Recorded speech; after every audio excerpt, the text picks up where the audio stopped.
கடலூரில் வெயிலின் தாக்கம் காரணமாக விடுமுறை நாளான நேற்று ஏராளமானோர் கடற்கரையில் குவிந்தனர். தமிழகத்தின் இரண்டாவது பெரிய கடற்கரையாக தேவனாம்பட்டினம் சில்வர் பீச் விளங்கி வருகிறது. அக்னி நட்சத்திரம் காரணமாக கடலூரில் வெப்பத்தின் தாக்கம் அதிகரித்து காணப்படுகிறது. கடந்த சில தினங்களாக கடலூரில் 100 டிகிரி செல்சியஸிற்கு மேல் வெயிலின் தாக்கம் இருந்து வருகிறது. இதனால் கடற்கரையில் ஏராளமானோர் குவிந்தனர்.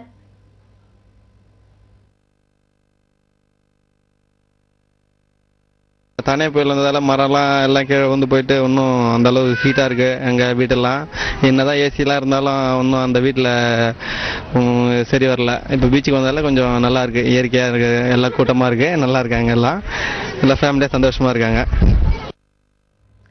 பல்வேறு பகுதிகளில் இருந்து வந்திருந்த சிறியவர் முதல் பெரியவர்கள் வரை வெயிலின் தாக்கத்தில் இருந்து விடுபட கடலில் குளித்து மகிழ்ந்தனர்.